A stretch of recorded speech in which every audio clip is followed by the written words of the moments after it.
Hello नमस्ते। Korea student भिजामा apply गर्दाखेरि कुन शीर्षकमा कति खर्च हुन्छ त्यो हिसाब गरौँ है त यो भिडियोमा। सबैभन्दा पहिला हामी कोरिया आउने भनेपछि कन्सल्टेन्सी भिजिट गर्छौँ। कन्सल्टेन्सी गएर कुन कोर्समा एप्लाई गर्न मिल्छ, कुन युनिभर्सिटी छ, कस्तो हुन्छ, के हुन्छ बुझ्न जान्छौँ नि त। कन्सल्टेन्सीहरूले सुरुमा हामीले डकुमेन्ट दिने कन्फर्म भइसकेपछि सुरुको इनिसियल प्रोसेसिङ चार्ज भनेर 20 देखि 25,000 लिने गर्छ र कुनैले पछि लास्टमा एकमुष्ट चार्ज लिन्छ सबै भिजा लगाइसकेपछि भने कसैले सुरुमै अलिकति 10% भए पनि हामीलाई दिनुस् भनेर इनिसियल प्रोसेसिङ चार्ज 20 देखि 25,000 यहाँबाट हाम्रो खर्च सुरु भयो है। त्यसपछि हामीले जब अफर लेटर कलेजबाट मगाउनको लागि कन्सल्टेन्सीमा डकुमेन्ट दिन्छौँ, त्यो एप्लिकेसन फर्म फी र डकुमेन्ट कुरियर गरेर यहाँ पठाउँदाखेरिको चार्ज। त्यसपछि अब हामीले वार्डमा 2 पटक डकुमेन्ट बनाउनु पर्ने हुन्छ। डकुमेन्टहरू हामीले कुन भिजा एप्लाई गर्दैछौँ, D4 को लागि हो कि D2 को लागि हो, त्यो अनुसार डकुमेन्टहरू थोरै फरक पर्छ।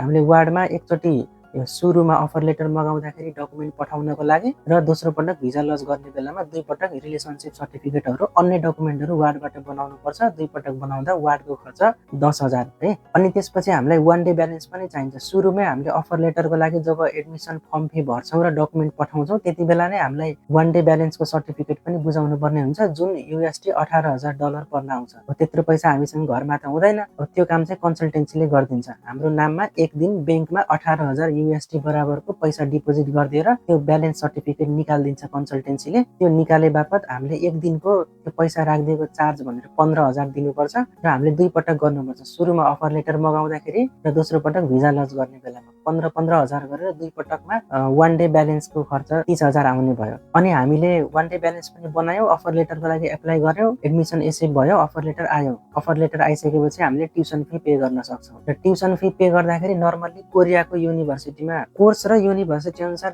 थोरै फरक त पर्छ, तर नर्मल्ली एभरेजमा कुरा गर्दाखेरि जुनसुकै सब्जेक्ट जुनसुकै कोर्स भए पनि यहाँको युनिभर्सिटीको एउटा रेसियो भनेको 3.5 लाख नेपालीदेखि 4.5 लाखसम्म कोर्स र युनिभर्सिटी हेरेर फर्स्ट सेमेस्टरको admission fee plus tuition fee cover हुन्छ। अनि हामीले ट्युसन फी पे गरिसकेपछि अब हाम्रो डकुमेन्टहरू जुन हाम्रो एकाडेमिक डकुमेन्टहरू छ त्यो एकाडेमिक डकुमेन्टहरू सम्बन्धित कार्यालयहरूबाट हामीले भेरिफाई गराउनुपर्छ। +2 सम्मको डकुमेन्ट सानोठुमी भक्तपुरबाट, त्यसपछि ब्याचलरको TU बल्खु गएर, त्यसपछि शिक्षा मन्त्रालय गरेर परराष्ट्र मन्त्रालय हुँदै हामी एम्बेसीसम्म डकुमेन्ट भेरिफिकेसनको लागि जानुपर्छ र एम्बेसी भन्दा अगाडिको स्टेपमा हामी डकुमेन्ट भेरिफिकेसनको खर्च त्यसमा 10,000 लाग्छ। हामीले सबैतिर डकुमेन्ट भेरिफिकेसन गरिसकेपछि अन्तिममा एम्बेसीमा डकुमेन्ट भेरिफिकेसनको लागि पठाउँछौँ। एम्बेसीको डकुमेन्ट भेरिफिकेसन खर्च भनेको 7,000 राखौँ, 7,000 लाग्छ र हामीले एम्बेसीमा डकुमेन्ट भेरिफिकेसन भएर आइसकेपछि अब हामीले भिजा लज गर्छौँ। भिजा लज गर्नुभन्दा अगाडि हाम्रो मेडिकल खर्च 1,680 हुन्छ र फाइनल्ली हामीले एम्बेसीमा भिजा लज चार्ज 8,700 रुपियाँ लाग्छ।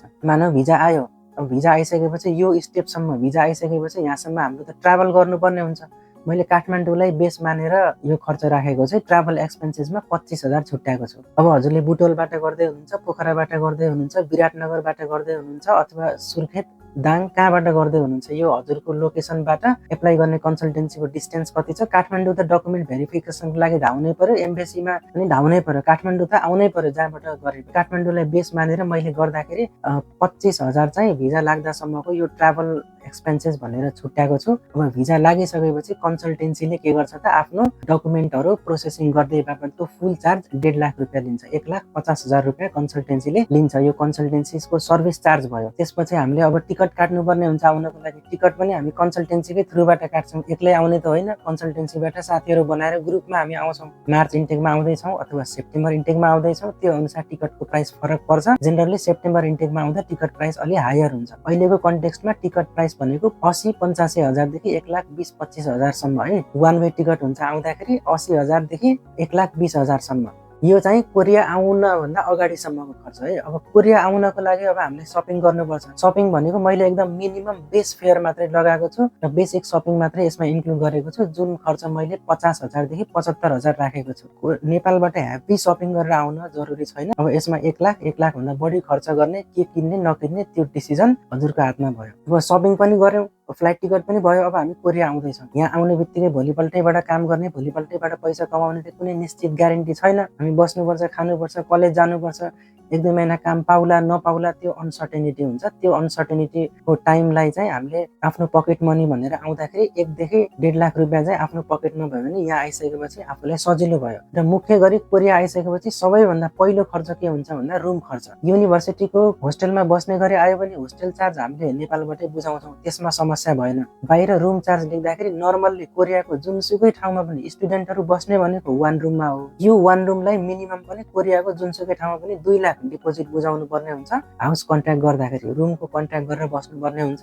जुन रुम छोड्ने बेलामा फिर्ता आउँछ। एक्लै बस्यो भने एकजनालाई 2 लाख पर्यो, 2 जना मिल्यो भने 2 जनाको भागमा 1 लाख पर्यो। यो रुम डिपोजिट कोरिया आउने बित्तिकै बुझाउनु पर्यो। त्यसपछि महिनामा बस्दाखेरि 30 देखि 50 हजार जति खर्च हुन्छ कोरियामा। कोरियामा बस्दा स्टुडेन्टको 1 महिनाको खर्च के हुन्छ भन्ने शीर्षकमा मैले भिडियो अलरेडी बनाइसकेको छु। लिंक डिस्क्रिप्सन बक्समा छ, त्यो पनि हेर्न सक्नुहुन्छ। कोरिया आउन भन्दा अगाडि अब टोटलमा कति खर्च भयो त त्यो हिसाब गरौँ है। मैले अघि नै भनिसके युनिभर्सिटीको सुरुको admission fee plus tuition fee पहिलो सेमेस्टरको गरेर हाम्रो 3.5 लाख देखि 4.5 लाख नेपाली, अनि हाम्रो डकुमेन्टेसन चार्जहरू, एम्बेसी जाने, परराष्ट्र मन्त्रालय जाने, शिक्षा मन्त्रालय जाने, कन्सल्टेन्सीलाई चार्ज बुझाउने, फ्लाइट टिकट काट्ने, भिजा लज गर्ने, यो सबै खर्चमा मैले 3.5 लाख रुपियाँ देखि 4 लाख रुपियाँ राखेको छु। यसरी गर्दाखेरि 8 लाख 8.5 लाख रुपियाँ हाम्रो। अब हामीले सपिङ कतिको गर्छौँ, मैले मिनिमम 50 देखि 75 हजार छुट्याएको छु, त्यो आफूमा भर पर्यो। कोरिया आउने बेलामा हामीलाई 1 लाख त पकेट मनी लिएर आउनै पर्छ, अनि कोरिया आउने बित्तिकै कोठामा बस्नको लागि 1 लाख चाहिँ रुम डिपोजिट बुझाउनै पर्छ, 2 जना भएर मिलेर बस्यो भने। त्यसो हुँदाखेरि खर्च भनेको 10 देखि 12 लाख कोरिया सजिलरी स्टुडेन्ट भिजामा आउन सकिन्छ। यो मैले D2 भिजाको बारेमा कुरा गर्दैछु। र यदि हजुर D4 भिजाको लागि एप्लाई गरेर आउँदै हुनुहुन्छ भने comparing to D2 visa, D4 भिजामा कस्ट अलिकति माथि पर्न आउँछ है। त्यसको बारेमा म फेरि अर्को भिडियोमा डिटेलमा बताउने छु। यो भिडियो यदि हजुरलाई इन्फर्मेटिभ लागेको छ भने आफ्नो साथीभाइ ग्रुपमा सेयर गरिदिनु होला, र स्टुडेन्ट भिजा सम्बन्धी कुनै क्वेरी छ भने कमेन्टमा लेख्नु होला, अथवा डिस्क्रिप्सनबाट मेरो मेसेन्जरको लिङ्कलाई कपी गरेर मेसेन्जरमा मेसेज गर्न सक्नुहुन्छ। हामी फेरि अर्को भिडियोमा भेट्नेछौँ। हस्त शुभ दिन।